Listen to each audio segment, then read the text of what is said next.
In this episode, we'll be taking a closer look at the 1910 painting called Blue Beads, Paris by John Duncan Fergusson, which is at the Tate Britain in London. Welcome to Art, Culture and Books with me, Anthony King.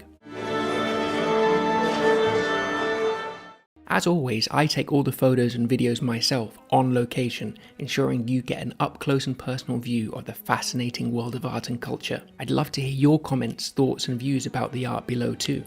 I'll be popping in and out with commentary as this video progresses, but for now, let's take a closer look.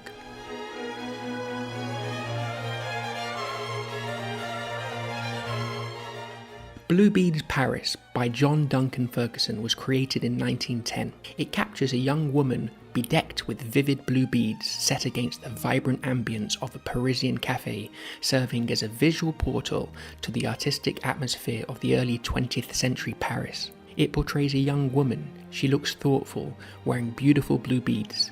The colours within the canvas are notably vivid, with bold blues, reds and greens that create an electrifying atmosphere. The centrepiece of the composition is the captivating blue beads, drawing the viewer's attention to their allure.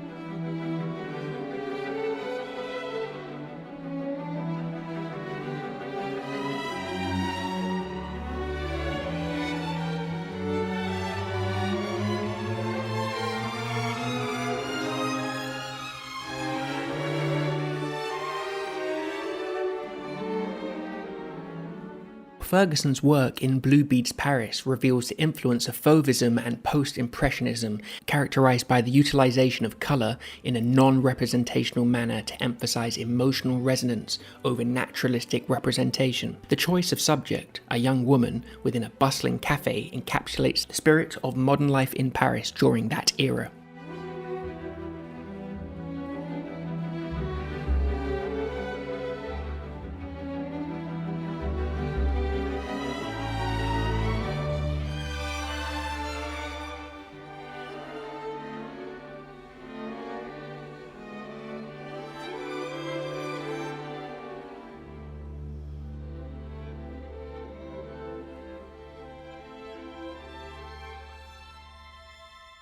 He was an important artist amongst a group called the Scottish Colourists.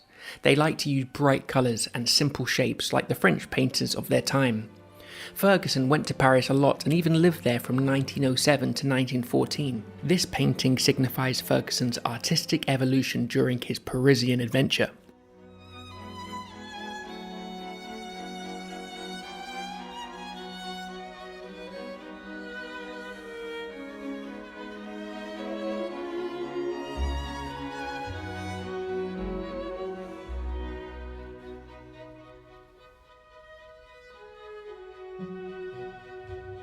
The Tate's website tells us that the artist's widow wrote on the 25th of July 1964, and I quote, "I cannot remember seeing that picture since 1914 and 1960, when it came back from Paris with some others, and all studio furniture stored there since 1939.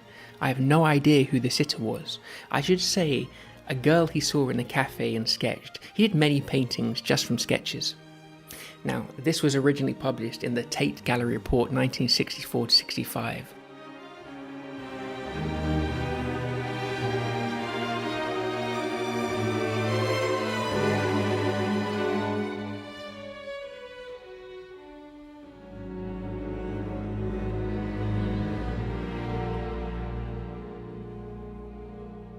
However, I can reveal the identity of the sitter right now. Anne Astell Rice. She was born 1877 and died in 1959, and she was an American-born painter who lived in Paris from 1906 to 1911 before settling in England. She was a member of the Rhythm group. Now the name comes from the magazine Rhythm, and that was 1911 to 1913, of which Fergusson was the art editor. Now the group exhibited together at the Stafford Gallery in London in 1912. Now, Fergusson painted several portraits of her, including today's painting, so that kind of solves the mystery. Her name is Anne. Now, Fergusson was in a relationship with her, which may explain why his widow had no information to give on her the Tate Gallery report in 1966.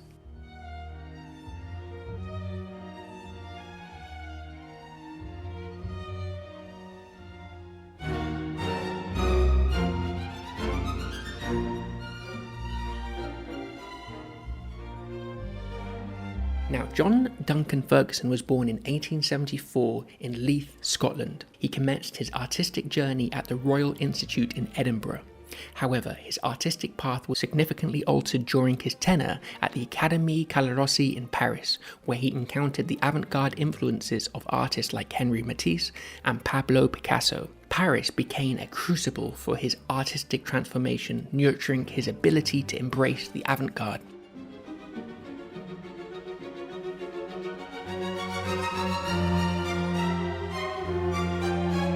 Fergusson's mastery of colour and capacity to convey emotion through his palette became defining characteristics of his artistry. Blue Beads Paris stands as a representation of this facet of his work, illustrating his journey from traditionalism to the avant-garde and ultimately his significant contributions to the world of art. Within the broader context of Fergusson's body of work and art history, Blue Beads Paris is emblematic of his transformation to modernism, marking a pivotal moment in his artistic evolution. It links his early, more conventional pieces with the daring avant-garde experiments that would define his later career.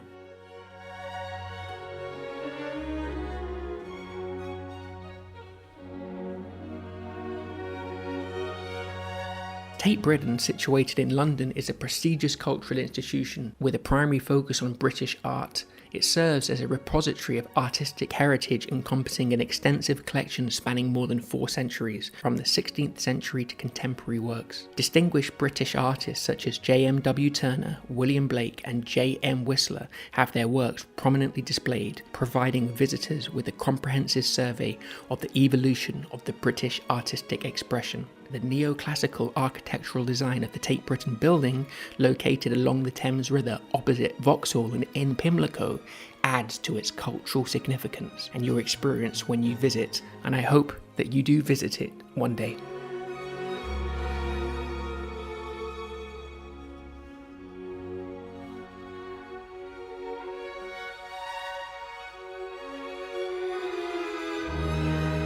Blue Beads Paris by John Duncan Fergusson is a work which encapsulates the artist's journey into the avant-garde as well as transformation power of the early 20th century Paris, France. You've been joined today by Anthony King, and now it's your turn. What are your thoughts on the 1910 painting Blue Beads Paris by John Duncan Fergusson? Please like this video and subscribe to the channel. I'd love to hear your comments, thoughts and views below.